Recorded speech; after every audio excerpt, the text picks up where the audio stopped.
Bonjour et bienvenue à cette capsule d'auto-formation sur la classe inversée.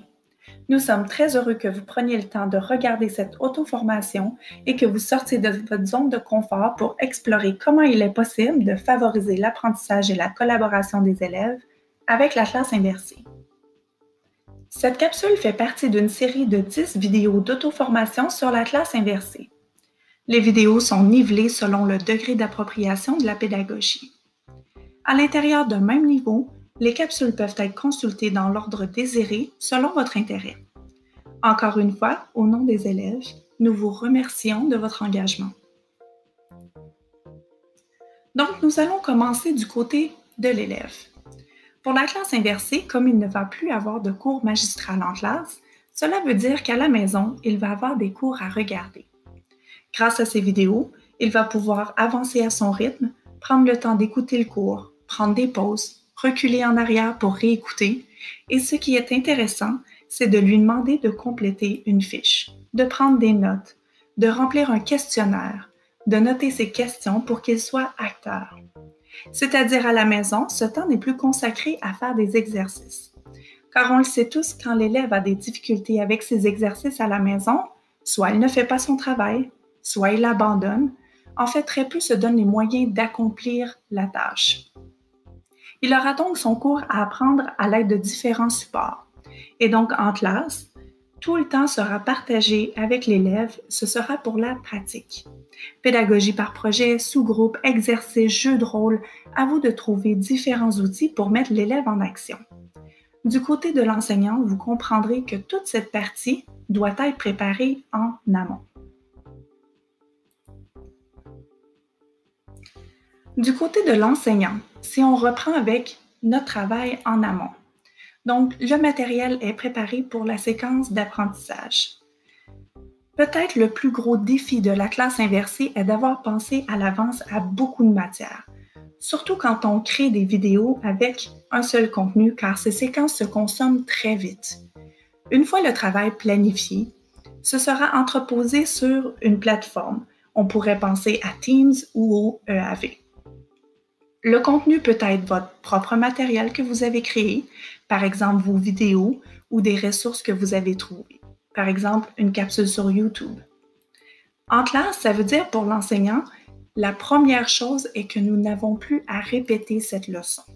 Cela veut dire qu'on a plus d'énergie, on sera plus disponible pour les élèves. Notre rôle sera davantage d'accompagner les élèves. On leur donne du soutien et on va apporter aux élèves une aide personnalisée, soit avec des petits groupes, en travail coopératif. Encore une fois, il faut réfléchir à la meilleure façon d'atteindre notre but pédagogique. Cela va permettre aussi aux élèves d'approfondir la relation entre élèves-enseignants ou entre élèves-élèves. Vous allez apprendre à les découvrir, à mieux les connaître, à plus les comprendre et du fait de cette disponibilité.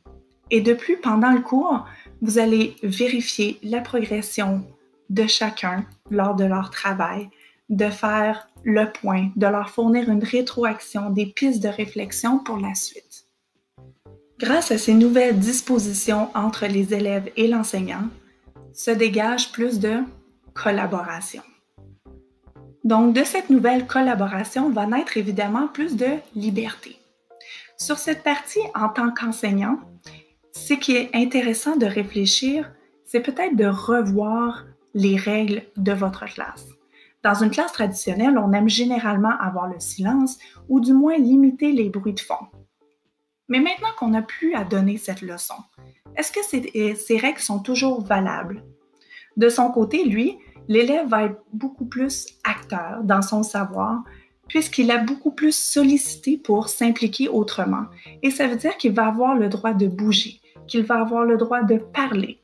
Il va falloir réfléchir à quelles vont être ces nouvelles règles dans votre classe et également quelle va être la gestion de ce nouvel espace.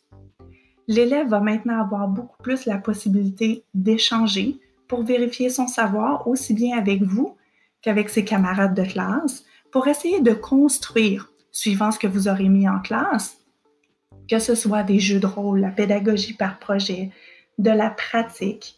En fait, Ce qui va être intéressant pour l'élève, c'est que grâce à cette nouvelle approche, l'élève va avoir beaucoup plus la chance d'avancer à son rythme. Comme nous l'avons mentionné plus tôt, pour l'élève, l'enseignant, cette pédagogie est différenciée. Ce qui veut dire que pour nos élèves en difficulté, c'est de déterminer les éléments vitaux de la leçon. Et pour l'élève qui a tout compris, ce qui va être intéressant, ce sera de préparer des activités pour aller plus loin dans sa construction de savoir, dans sa recherche, ou alors il pourra devenir tuteur et accompagner, soutenir d'autres élèves. On va pouvoir développer des qualités d'entraide. On sera davantage dans la collaboration et on va développer chez les élèves plus d'autonomie et de responsabilité. On pourrait aussi leur demander de commenter un vidéo stream qu'ils ont visionné. Tout ça, ce sont des exemples d'échanges. Vous en connaissez certainement d'autres. À vous de les utiliser à votre avantage. La deuxième chose que l'on voudrait mettre en place, c'est un espace de collaboration pour pouvoir échanger. Donc, en ce moment, on pense tout de suite à notre onglet bloc-notes dans notre Teams et à utiliser cet espace-là. C'est super. On peut aussi facilement utiliser le tableau blanc du Teams, mais en classe, on peut aussi penser à des outils comme le Padlet ou Book Creator. La troisième piste de réflexion sera de favoriser le travail de collaboration. On pense ici aux activités de Thinking Classroom, de jeux de rôle, l'utilisation du site Decktoys, des projets d'équipe, etc. Tout ça dans le but de renforcer les deux premiers. Et finalement, on veut développer l'entraide chez nos élèves pour arriver à cette collaboration. On veut encourager les gestes altruistes, s'assurer qu'ils peuvent créer un lien affectif avec leurs camarades de classe par le biais de nos activités. Afin de susciter la collaboration entre vous et les élèves, il est impératif d'instaurer un climat de respect et que les attentes soient claires. Il faut aussi penser à un espace de collaboration où l'élève se sent à l'aise de poser des questions à son enseignant sans être, entre guillemets, évalué. En tant qu'enseignant, on veut s'assurer de donner une bonne rétroaction efficace et parfois laisser les élèves s'entraider et discuter en monitorant de loin. Ce détachement amène une grande collaboration où l'enseignant peut amener les élèves plus loin dans leur raisonnement et dans la complexité des tâches présentées. Nous avons déjà tous entendu l'adage « deux têtes valent mieux qu'une ». Donc, dans une planification judicieuse et une réflexion pour former des équipes, nous pouvons dès lors suggérer des tâches authentiques complexes. Tout ça, bien entendu, sous-entend que nous avons d'abord créé un lien affectif avec chacun de nos élèves en tant qu'individu et en tant que groupe. Si l'on parle de collaboration élève-élève et enseignant-élève, il en va de même que nous devons être de bons modèles de collaboration entre enseignants. La plateforme Stream, par exemple, avec les paramètres appropriés, peut nous aider à consulter et à partager facilement des vidéos de nos collègues. On peut aussi penser à se séparer le travail pour créer du matériel. Par exemple, des enseignants du même niveau pourraient décider des séquences d'apprentissage à venir et séparer la tâche de préparation du matériel, puis se partager le travail. Il est important de savoir qu'une bonne communication, de même que d'avoir une charge de travail équitable, peut nourrir cette collaboration. Il n'y a pas que la collaboration qui est accrue avec la classe inversée. Cette dernière amène aussi un vent de changement au sein des rôles, surtout de l'enseignant et de l'élève. Au final, l'enseignant, l'élève et le parent ont tous une part de responsabilité à toutes les étapes de la mise en œuvre de la classe inversée, comme décrit dans ce tableau. Comme le processus d'apprentissage est transparent et les rôles de chacun sont bien définis, tous se sentent redevables.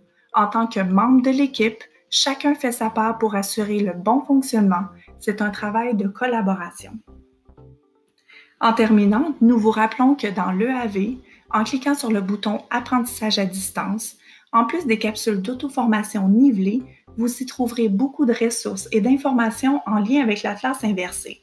Et rappelez-vous que pour toute question d'ordre pédagogique au sujet des auto-formations de la classe inversée ou des ressources, vous pouvez formuler votre demande à Aide Pédago. Merci beaucoup pour votre temps aujourd'hui. Cette vidéo a été enregistrée à partir de l'enregistreur d'écran intégré de Microsoft Stream. Bonne découverte des autres capsules d'auto-formation.